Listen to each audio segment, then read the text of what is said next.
నమస్కారం, అశోక్ టీవీకి స్వాగతం. కూటమి ప్రభుత్వం అధికారంలోనికి వచ్చి ఏడాది పాలన పూర్తి చేసుకున్న సందర్భంగా తెలుగుదేశం పార్టీ రాపూర్ మండల ఉపాధ్యక్షులు ఎస్టీ కాజా ముహుద్దీన్ తన తండ్రి సయ్యద్ రసూల్ సాహెబ్ జ్ఞాపకార్థంగా ముస్లిం సోదరులు పవిత్రంగా నమాజ్ చేసుకునేందుకు టైల్స్ కోసం ₹1,00,000 విరాళంగా ఈద్గా కమిటీ సభ్యులకు అందజేశారు.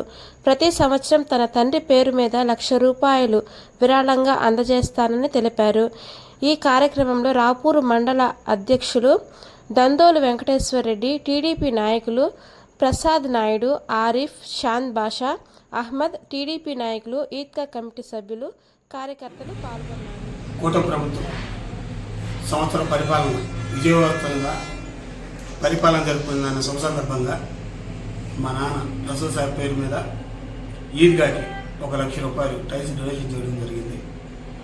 ఇదే విధంగా ప్రతి సంవత్సరం విజయోత్సవంలో మా నాన్న పేరు మీద ప్రతి సంవత్సరం ₹1,00,000 వితరణ చేస్తానని మా మండలాధ్యక్షులు, పట్టణాధ్యక్షులు, మా నాయకులు, మా మైనార్టీ నాయకుల మధ్య మాటిస్తున్నాను.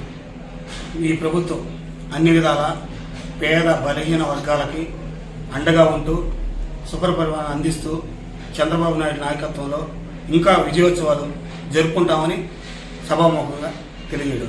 ఏ దర్గాకి ఇచ్చారమ్మా? ఈద్గాకి రాపూర్ ఈద్గాకి వితరణ చేశాం మా నాన్న పేరు మీద. నమస్కారం, అశోక్ టీవీకి స్వాగతం.